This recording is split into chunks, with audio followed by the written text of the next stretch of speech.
Welcome back to Dragon Age The Veilguard. If you've watched the last episode, you may already know what this episode's going to be about. But to recap, we have just got back to the lighthouse.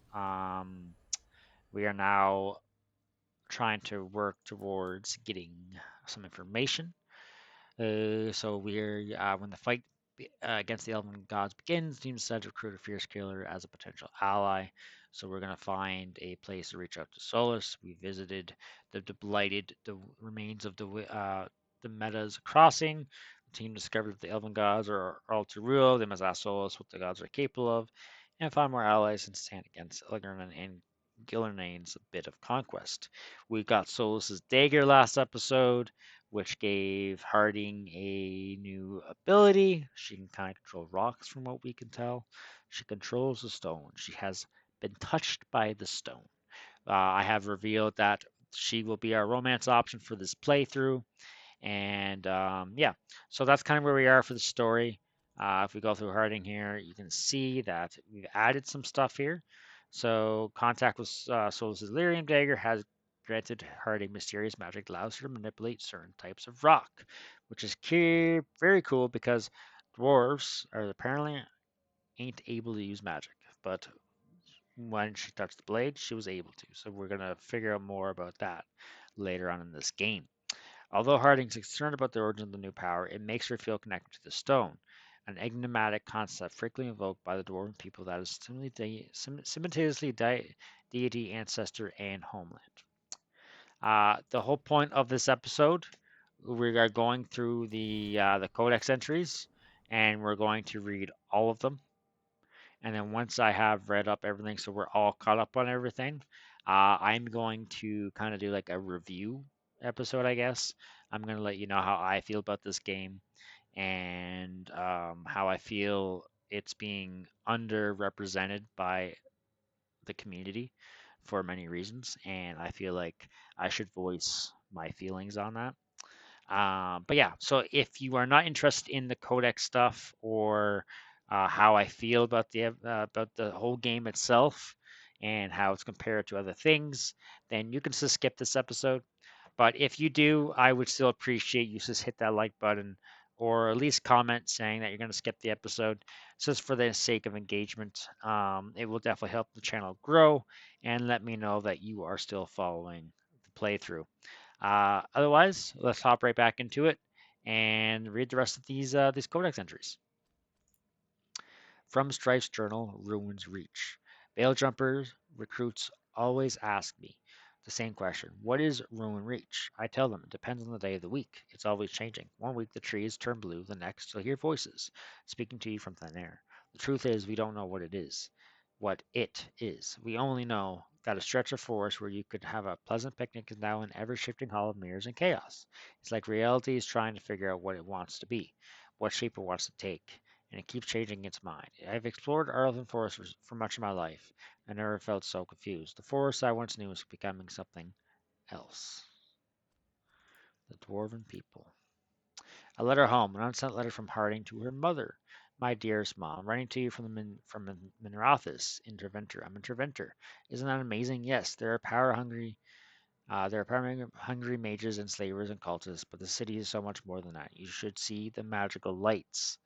I've mentioned this before, but I don't really work for the Inquisition the way I used to. It's complicated. I do miss it. I miss Skyhold and my friends there, but Charter will still keeps in contact, and I'm working with Varric doing something really important. I wish I could tell you more soon, though. We're very close to finding the person we've been tracking. Once that's over, I'll come home and you'll get to hear the whole story. Maybe I'll even be in time for the sheep shearing. Lots of love, Lace. The world of Thetis. Okay. Again, I don't know why these say they're not read. We've read these, okay? We read that, we read that, we read that, and we read that. Okay.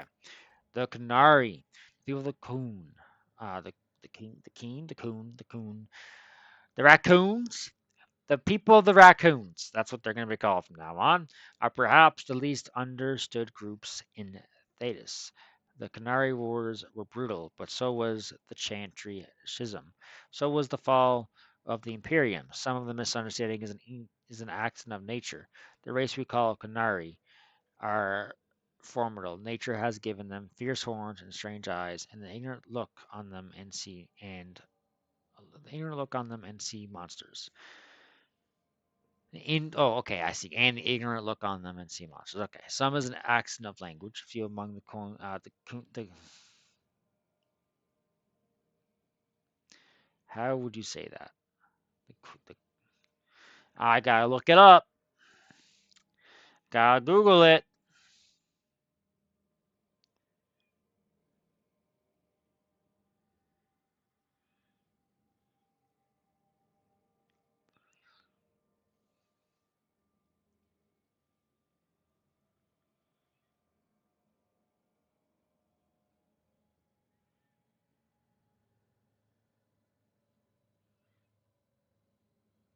The Kuhn. So it's called the Kuhn. Kuon, I guess is the best way to say it. All right, so the Kuhn. Some in an acts of language. Few among the Kuhn's people speak the common tongue, and fewer speak it well. I relate. I can't speak English properly. In a culture that strives for mastery to have only a passable degree of skill is humiliating indeed, and so they often keep quiet amongst foreigners, out of shame.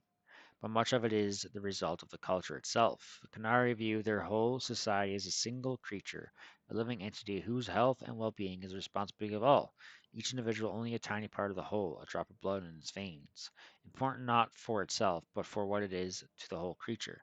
Because of this, the Canary meet belong uh, most outriders belong to the army, which the Kuhn regards as it were the physical body, arms, legs, eyes, and ears, the things a creature need in order to interact with the world. One cannot get to know a person solely by studying his hand or his foot, and so one cannot truly meet the Canary until one has visited their cities. This is where the mind and soul dwell.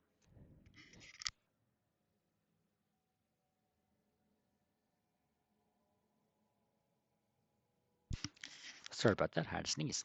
In Sahuron and Parvolan, one can truly see the Canary entirely. There, the unification of the Canary into a single being is most evident. Workers, whom the Kun call the mind, produce everything the Canary require. The soul, the priesthood, seeks a greater understanding of the self, the world, and exhorts the body and mind to continually strive for perfection. The body serves as the go-between for the mind, the soul, and the world. Everyone and everything has a place, decided by the Kun, in which they work for the good of the whole. It is a life of serenity, of equality, if not individuality. From the writings of the seer of Kantar, 841 blessed. Ravane. Nowhere in my travels, not in the heart of the Imperium, nor the streets of Ozamar, have I felt so much an outsider as in Ravane. The chant of light never truly reached the ears of these people. The years they spent under the thumb of the Canary left most of the country zealous followers of the Kun. But resistance to the chant goes deeper than the Canary War. The Ravine refuse to be parted from their seers, wise women who are in fact hedged mages, communicating with spirits and actually allowing themselves to become possessed. The Chantry prohibits against such magical practice violates millennia of local tradition. From In Pursuit of the Knowledge, The Travel of the Chantry, scholar by Brother Genetavi. Sexuality in Thetis. Now, this is gonna be something that some people are gonna have a very big opinion about. I want you to know I could give two shits about how you feel about your sexuality, okay? You can be bi, you can be any of the LGBTQ ABC fucking things you want to do, okay? I don't care. It doesn't affect me. I am a straight male and I'm happy that, you do what you do and makes you happy, okay? Just want to make sure everyone understands that. So, they put it into this game. And I'm sure people are going to have feelings about that, and I'll talk about this in depth to anyone who wants to talk about it. But I don't care. That's great. It makes it a bit more realistic, I guess. It lets you role play how you want to role play. Okay? Even if it's what you do in real life. And I'm not saying that's a role playing. I'm just saying that's the way it is. Okay? So if they put it in the game and I have no issues with it and all to it, you know what? It's part of life now. It probably always was, but now it's more out there than it ever has, and it is what it is. I'm not gonna cry about it. I'm not gonna rejoice over it. It just is what it is. Okay, so let's continue. What I find most interesting is that despite the lack of open discussion on matters of human sexuality, there's commonality to be found on the subject in all Andrastian lands. Typically, one's sexual habits are considered natural and separate from matters of procreation, and only among the nobility, where procreation involves issues of inheritance and the union of powerful families, is considered of vital importance. Yet, even there, a noble who has done their duty to the family might be allowed to pursue their own sexual interests without raising eyebrows. The view on indulging lust with a member of the same gender varies from land to land. In Laureus, it is considered a quirk of character and nothing more. In Ferelden, it is a matter of scandal if done indiscreetly, but otherwise nothing noteworthy. In Derventer, it is considered selfish and deviant behavior among nobles, but actively encouraged with favored slaves. Nowhere is it forbidden, and sex of any kind is only considered worthy of judgment when taken to awful excess or performed in the public eye. From certain knowledge, and you know what? I think that's the best way to kind of say it. If you're doing it out in the open and it's excessive, just stop. Okay, I don't want to be walking down a park and seeing you fuck. Okay, you guys are kissing. Congrats, good job. You know, squeeze the guy's ass. Good job. Or a girl's ass. Good job. Don't care. Same with Brother Genevieve. He doesn't care. All right, that's the end of the conversation. No need to go any further. Surface dwarves. In Ozamar, dwarven society is divided into rigid castes, with hosts that compete for power and prestige. But all that is discarded when a dwarf abandons the stone for the surface. Under the open sky, everyone is equal, or so the story goes. The truth is that thousands of years of tradition are not so easily tossed aside. Even though surface dwarves are officially stripped of their caste, many maintain a hierarchy among themselves along the old caste lines. Formerly noble houses are accorded more respect than castless brands who come up in search of opportunity. The poorest noble dwarf on the surface looks upon the rich, lower caste dwarves with contempt. Upper class surface dwarf society is roughly divided into two camps. Kalnas, who insist of maintaining caste and rank, typically those from the noble and merchant caste families, and ascendants who believe in leaving Osmar's traditions underground and embracing life in the sunlit world. Maintaining some tie to Orzammar was seen for generations as the only lifeline for surface dwarves, bringing surface goods to their kin underground and lyrium and metals to the surface was not only the most lucrative means of making a living, but also a sort of sacred duty. As many surface dwarves willingly accept exile and loss of their caste to better serve their house of or porton or patron. In recent years, many dwarves, particularly ascendants, have branched out. They started banks, mercenary companies, and overland trade caravans. Some of them may have even become dry wardens. Me. They became investors and speculators in purely surface trade. These industries have proven tremendous sources of wealth, but are looked down upon by their more conservative kin. For less affluent surface dwarves, association with a powerful Kalna can open many doors. They can get credit with dwarven merchants and are offered work opportunities by the powerful dwarven merchant guild more readily sometimes than more qualified but less connected individuals. From the Walter Field Guide to Good Society by Lady Alkine. Treventer Society. To those outside of the Treventer Imperium, it is easy to imagine a society filled with mages and elven slaves and little else. In truth, there are three different Treventers, each of them a world completely separated from the others. There are the mages, the land's nobility, and completely obsessed with competing for supremacy with each other, almost to the exertion of paying any heed to the nation's enemy, such as the Qunari. The well-bred Alta sneer at the Latins, who in turn sneer at the Praetari. They vie for dominance in the Mediterranean, where factions shift flow on a daily basis with deadly consequences, requiring every family to put on a veneer of perfect citizenship or face scandal and censor. Then there are the so-called Sapariti, the sleepers. These are the non-magical citizens who vastly outnumber the mages, yet are beholden to their whims. Many are resentful of the status plotting in a secret, even as they secretly hope their children will possess magical talent. Enticing lure, since the talent could conceivably show up in anyone, even a slave. It would be easy to forget that Treventer possesses a massive class of publicans, the civil servants, and leader of the legionnaires. It has an enormous merchant class, enough teeming poor to drown any other nation than Thetis, and the shadowy thieves called Prasumptor, who are practically treated with respect. Then there are the slaves. One would think they at least see each other as equals, but it is not so.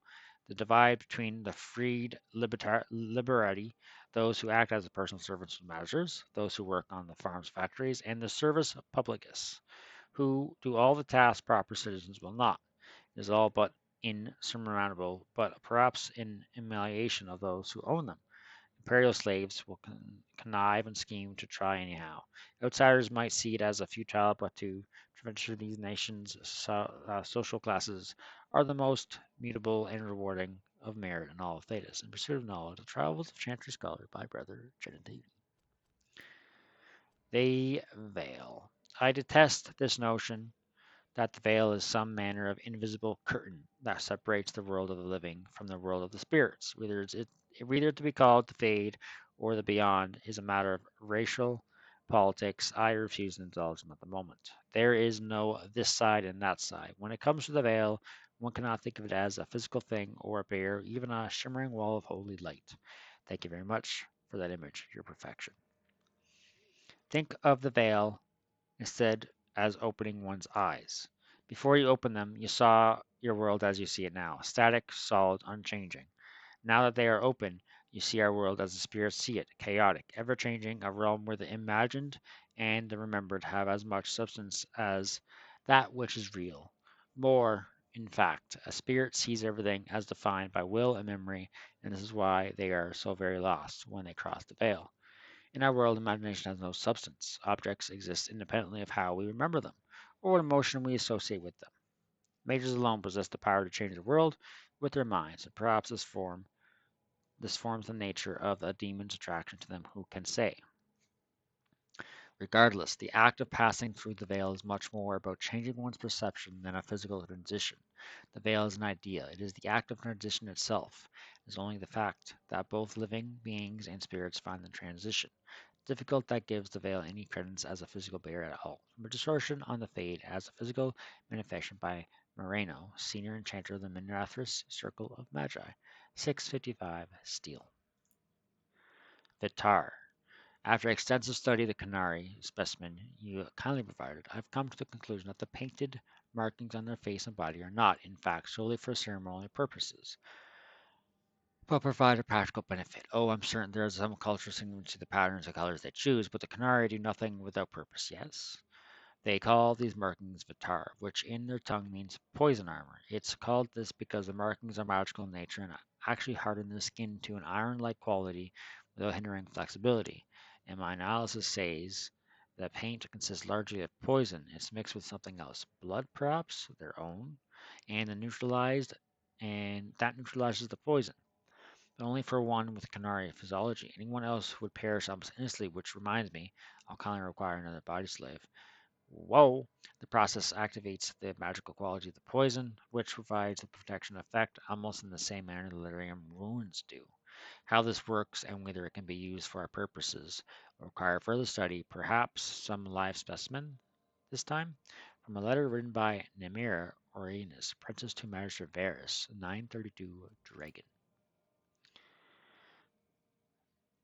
Exion the Antiquarian, and Xenon the Antique Antiquarian. Fuck it. I left the Black Imperium empty-handed for two reasons. First, most of the items were priced far beyond what I could afford. Second, I spent most of my short time there trying to state my curiosity about its proper. Found myself stealing glances at the dragon from behind piles of books between shelves, and at one point, over a basket of mismatched socks. There he sat, petrified in the center of the aquarium, skin of waxy gray over ancient taint sinew. Toot, tot, toot, tot, sinew, moaning in a voice so dry and brittle it sounded like the snapping of twigs after a drought. A girl of not more than 12 scurried to and fro to fulfill his numerous requests. Another patron noticed my fascination and told me that the girl, most likely an urchin rescued from the street, was responsible for the needs of the antiquarian, feeding, washing, and the like. So impossibly old is he, and so fragile his skin, he can only tolerate the barest whisper of touch from the smallest and most tender of his servants. Only in this way may he come close to his lost youth, said the man. I was surrounded by objects of legend, yet none fascinated me as did the Antiquarian. From a journal, page found in Kirkwall, Dark Tavern by an unknown author. Ooh. Ooh. Okay, what's left here? Nothing. Nothing's left. You lied to me. Harding's note, lyrium dagger. They had no idea it was a dagger when they found it in the primeval primeval fag. It looked like an idol with figures carved from red lyrium. Didn't want to stare at it for too long, Beric once said. Felt like it was staring back. His brother, Bartran, kept the idol for himself and probably stared at it too much too long. When he felt the insanity slipping, Bartran sold the idol to Knight Commander Meredith of Kirkwall, who forged it into a blade. It didn't end well for her. The idol remained lodged in Meredith's petrified remains until it was removed some years ago, presumably by Solus, and restored it to its original form. That's when we learned about the idol's connection to the elven gods.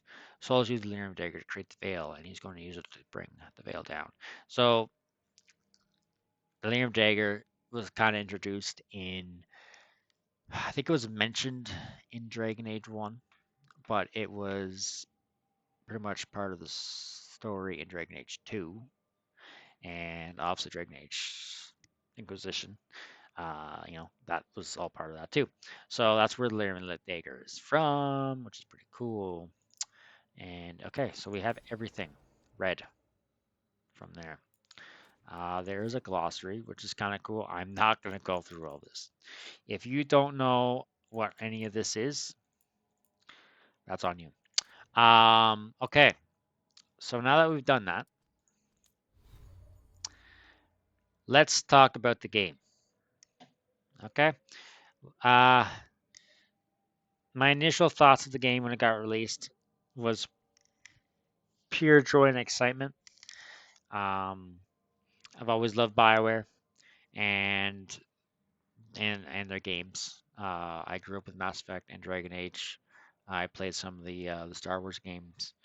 Didn't really like those as much as these games, but yeah, Dragon Age and Mass Effect have been pretty much part of my entire life. So when they released this game, I got super duper excited, and I tried to not watch any of the spoilers. I watched snippets, but I didn't watch entire things. And when I played the game, I couldn't stop playing it. I loved the game. Okay, now I'm a Dragon Age fan, and yeah, I can admit this game is not like the other games. Okay, there's a lot of different things. The combat feels uh, very fluent, kind of like where Dragon Age 2 felt, honestly, for gameplay wise. Um, I've heard complaints about the character development. I feel like those people have not either beat the game or haven't, like, done everything they simply could in the game, uh, which is silly because there's a lot of character development, especially if you go through each of their quests and you get the hero of the Veilguard accomplishment on all of them, which I kind of hovered over. But so this here, the hero of the Veilguard. So if you complete their personal arcs, they get this thing. They get a cool little armor set and a new kind of like a little ability, passive ability they do, which obviously helps when you do the relationship stuff. But like their whole story arcs are awesome. Okay. I really like Ballard's story arc. I felt like that was a very good one. Harding's is pretty cool. Um, I feel like they maybe could have done a little bit more, but that's okay. That's okay because you can't get everything. Okay, Nev, I hope in this playthrough, because I do know certain things that happen in the game, I'm going to try to develop more on hers and Shane, and then there's going to be, I believe there's three other people. No, wait, one, two, yeah, I think there's three more people. They're all like, like they're all their own character. They all have development in the game. So I don't understand why people said that the character developments were kind of bad in this game. They're good. They're like any other Dragon Age game. Um, you don't have as much characters as in the other games, which I actually kind of like because it makes it a bit easier when I have to bring people with me. I believe, I feel like that's just good. Um, they did bring, I believe, in the other games you could have four characters with you. In this game, you can only bring two, so less people. Like you have four characters in your party, sorry, so you have three people, and in this game you can only bring two other people with you. But I like that because then it's less. It's it makes you care more about the people you're bringing with you for each mission. It makes you select them and makes it harder to select who you want to bring for each mission. So I like that. I like that aspect more than the original Dragon Ages, where you kind of like you kind of knew who to bring, but you could also bring other people with them, so you weren't forced. So there was less replayability sometimes. While in this game, there's a lot of replayability. Like I'm playing this for the second time, pretty much right after me beating the game, and I can tell you right now, there's already things I've done that is different, and there's different things I've noticed because I beat the game. I won't obviously do any spoilers, but there are things that they hint that you find out later in the game, and you're like, oh, I see. So yeah, overall, I like the game. I give this, if it's out of 10, I'd give it an 8 out of 10. Okay, if I'm replaying a game, it deserves an 8 out of 10. That may change coming back through it. It may go up higher. I don't see it going lower because like I said, I'm replaying the game. I don't replay much games anymore. I don't have time to replay games anymore. Okay, so overall, this game's good. On the internet, on YouTube, all these shorts I see about people complaining and moaning about, oh, this isn't like Baldur's Gate 3. You know, it's not like Dragon Age Origins or Inquisition or this or that. No, it's not. You want to know why? Because it's not called Baldur's Gate 4. It's not called Dragon Age Origins Remade. It's called Dragon Age Veilguard. Okay? It's not meant to be the same game. If you want to play the same game, go back and play the same game. If you wanted to remaster that game, then go ahead, remaster the game yourself. Okay, but don't be chasing feelings of other games and compare it to a game that's different. Okay, this game's good. I like this game. You should like this game. Everyone should like this game for the game itself. Okay, stop comparing to other things. Okay, I learned a long time ago when I was playing Assassin's Creed to stop comparing it to the other Assassin Creeds. It's an assassin game. This is a Dragon Age game. You're coming in, you're being a dwarf, you're being a little dwarfy man who looks silly right now, but let's side that. And I'm just trying to figure out what the fuck's happening with these elven gods. Okay, Morgan's in the game. Great. Is there questions about Morgan? Yes. Do they get answered? You'll have to see. You have to keep watching. Okay. For everyone who complains about the conversation pieces and that you don't have as much options on what to say, yeah, I mean that's true. You don't have as much options, but from what I recall, anyways, in the older games, you had like six options, but like honestly, it was either a rude or a nice way of saying one thing for three options. Honestly, yeah, honestly, if you go back to play them, it pretty much is that. Okay, because you could do this option, and the income would still be the same. Either this person likes you or this person doesn't like you. You know, so it's the same thing here. Okay, it's the same thing here. So stop living on your high horses and telling me that, oh, well, I have more options while playing Dragon Age Origins. Yeah, but you didn't though, because if you replay the game, you realize that yeah, you had six options that you could pick from, but pretty much you had three options depending on how you set it. You could be a dick about it or you could be a nice guy about it. Okay, so get off your high horses. Otherwise, like I don't know what else to tell you. The sexuality thing, like I said, I don't care. It is what it is. It doesn't affect me. It doesn't affect me at all. They don't really push it. You know, there is a character that you'll meet in this game where they're trying to figure out what they are and how they feel, and you could, help them or you can ignore it entirely. They give you the option, and it is what it is, and it's great. It's a great little thing to put in the game. Okay. How do I feel about the combat? The combat's great. Honestly, I really do like the combat. It's it still gives you that tactical feeling because you can press, for me it's tab. I'm not sure what it is on controller, where you can just kind of pause time and you can tell people what to do. And replaying it, I do know the emphasis on having people like target one person because some of their abilities, like if we go to Balara here, it says attack my target, deals plus 50% better damage.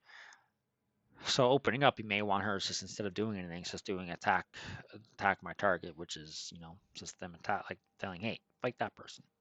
That definitely will help you, right? Nev, attack my target applies chill versus mandatory items. We haven't met them yet, but that's key. And then Harding, attack my target is plus 300% damage versus staggered enemies, which is crazy. So yeah, attacking my target is a big thing. Using their abilities on the right time. The detonation and primer stuff is pretty cool. One thing people did complain about is like, oh, well, they all look the same, the detonations. Yeah, I mean, they're going to, but they have different effects. So like, what do you expect? Like, I don't understand what people are expecting from these developers. Like, you can't do it, and they're at least doing something, you know. So overall combat, honestly I give it a 9 out of 10. It's very fun. Sometimes it gets very challenging, but not to the point where like I'm like, okay, fuck this game. I'm gonna change the difficulty, wherever the case is. Like I said, we are playing on normal, so it shouldn't be that much of a difficulty spike. But there are some fights that I had some issues playing as a rogue, so I'm sure there'll be other fights that I notice as playing as a warrior. I've already noticed that the parry is harder as a warrior, especially if you're using a do hand. Um, but I like that. It's completely different. Like your character's ability is completely different compared to how it felt in other games. Um, this whole thing right here is pretty cool. The um, the way your weapons and your armor kind of change is also really cool. But yeah, so overall, that's my rant. Okay. You either like the game, you don't like the game. I like the game for what it is. Okay. I'm not comparing it to old Dragon Ages. I'm not comparing it to Baldur's Gate. I'm not comparing it to these other games. I'm comparing it to what it is. Okay. They've done a great job. Good job, BioWare. You did a great job making this game. I hope you guys hear that. I hope you guys understand that your hard work and your determination to give us another Dragon Age is appreciated. It may have taken you a while. It's fine. Heck, I'm happy it took you a while. It let you guys just dial in when it was time to bring it back. So I appreciate you guys, and I hope you guys hear me out. And if you are still here watching me rant and talk about this, thank you. If you did enjoy this video, I hope you hit that like button. If you have your own opinions and comments that you want to let me know, there's a comment section there. Go ahead, write it down. I'll read it. May not agree with you. We don't have to agree. That's the best part about being human. Free speech. Go ahead, say what you want. Just know that sometimes everyone's not going to agree with you, and that's okay. Maybe I'm wrong. Maybe I am. Maybe I'm not. But my opinion's my opinion, and I enjoyed this game. And I hope you guys enjoyed it too. Hope you guys enjoy my playthrough. So hit that like button, comment down below if you want to see more of me playing these games. Hit that subscribe button. We do live content from time to time. So if you want to see some of that, make sure you hit that subscribe button so we get alerted when we are going live. And hopefully, my new mic will be in by the time I record my next video, and you'll see hopefully a better mic quality out of me in my next video. Otherwise, peace.